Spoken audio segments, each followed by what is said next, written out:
Ayodhya Bangladesh, Ayodhya Bangladesh, Ayodhya Bangladesh, Bangladesh, Ayodhya Bangladesh, Ayodhya Bangladesh, Ayodhya Bangladesh. Hello জনগণ, আসসালামু আলাইকুম। আওয়াজ উঠা বাংলাদেশ চ্যানেলের পক্ষ থেকে আমি স্বাধীন আছি আপনাদের সাথে স্বাগত জানাচ্ছি আমাদের নিয়মিত আয়োজন জনতা ও রাজা অনুষ্ঠানে। আমরা সবাই অবগত আছি বাংলাদেশ সরকারের পক্ষ থেকে বাংলাদেশের পতিত সরকারের বিরুদ্ধে একটি ব্যবস্থা নেওয়া হয়েছে, যা সাধারণ ছাত্র জনতার আন্দোলনের মুখে বাংলাদেশ সরকার তাদের সকল প্রকার কার্যক্রম নিষিদ্ধ করেছে। আর এই নিষিদ্ধের পরিপ্রেক্ষিতে বাংলাদেশের সংবাদটির পরিপ্রেক্ষিতে দিল্লি থেকে একটি সংবাদ প্রকাশ করা হয়েছে। দৈনিক ইত্তেফাকের একটি রিপোর্ট অনুযায়ী বাংলাদেশের রাজনৈতিক দল হিসেবে আওয়ামী লীগের কার্যক্রম নিষিদ্ধ করার ঘটনায় আনুষ্ঠানিকভাবে উদ্বেগ প্রকাশ করেছে ভারত। মঙ্গলবার 13 মে সন্ধ্যায় দিল্লিতে পররাষ্ট্র মন্ত্রণালয়ে সাংবাদিক সম্মেলনে এ বিষয়ে এক প্রশ্নের জবাবে মুখপাত্র রণধীর জাসওয়াল বলেন, কোনো উপযুক্ত পদ্ধতি অনুসরণ না করেই আওয়ামী লীগের উপর নিষেধাজ্ঞা আরোপ উদ্বেগজনক ঘটনা। তিনি আরও বলেন, বাংলাদেশ গণতান্ত্রিক স্বাধীনতা যেভাবে খর্ব করা হচ্ছে এবং রাজনৈতিক পরিসর বা পলিটিক্যাল স্পেস সংকুচিত হয়ে আসছে, তাতে একটি গণতান্ত্রিক দেশ হিসেবে ভারত স্বভাবতই উদ্বিগ্ন বোধ করছে।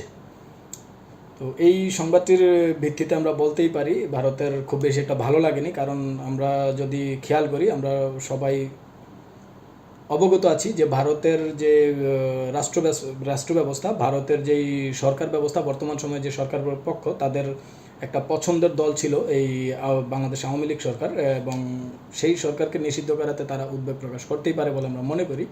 আমরা আরও একটু জিনিস দেখব যে বাংলাদেশ সরকার যে নিষেধাজ্ঞাটি জারি করেছে, সেই নিষেধাজ্ঞার আওতায় বাংলাদেশ সরকার থেকে, প্রশাসন থেকে কি কি ব্যবস্থা নিতে পারে, কি কি কাজে কি ব্যবস্থা হতে পারে।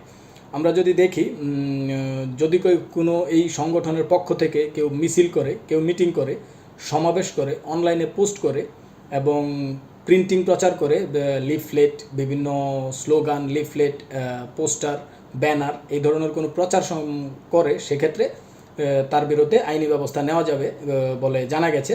এবং সেই তার পাশাপাশি ওই বাংলাদেশ আওয়ামী লীগের দলীয় যে সকল সম্পত্তি আছে, সে সকল সম্পত্তি সরকারিভাবে জব্দ করা হবে। এবং এই দেশের যে এই আওয়ামী লীগের যে সদস্যরা আছে এবং তার অঙ্গ সংগঠনের যে সদস্যরা আছে, যারা পদধারী, যারা দাবি করে যে আমি এই সংগঠনের সদস্য, তাদের দেশের বাইরে যাওয়া নিয়ে নিষেধাজ্ঞা দিতে পারে সরকার। এবং তার পাশাপাশি সদস্যদের দেশের বাইরে যাওয়া নিষিদ্ধের পাশাপাশি যদি কোনো সদস্য পুলিশের কাছে ধরা পড়ে এবং আইনের কাছে ধরা পড়ে, সেক্ষেত্রে তার বিচারে তার 6 মাস জেল হতে পারে।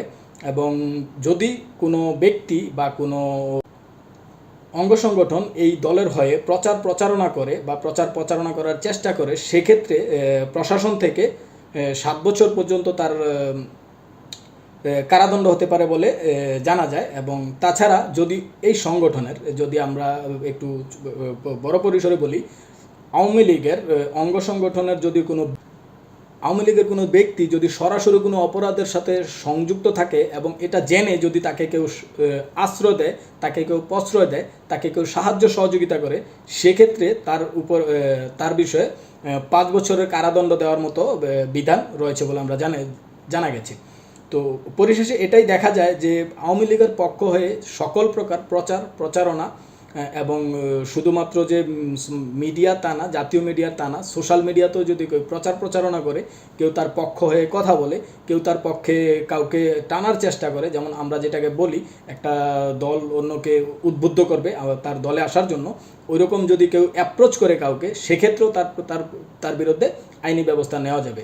এবং তাছাড়া যদি কেউ প্রচারণার সাথে যুক্ত থাকে, কেউ সরাসরি সেই দলের সাথে অন্তর্ভুক্ত থাকে, দলের পদধারী থাকে, তাকে যদি কেউ আশ্রয় দেয়, সেক্ষেত্রে তার বিরুদ্ধেও আইনি ব্যবস্থা নেওয়া যাবে। ধন্যবাদ সবাইকে। আসসালামু আলাইকুম।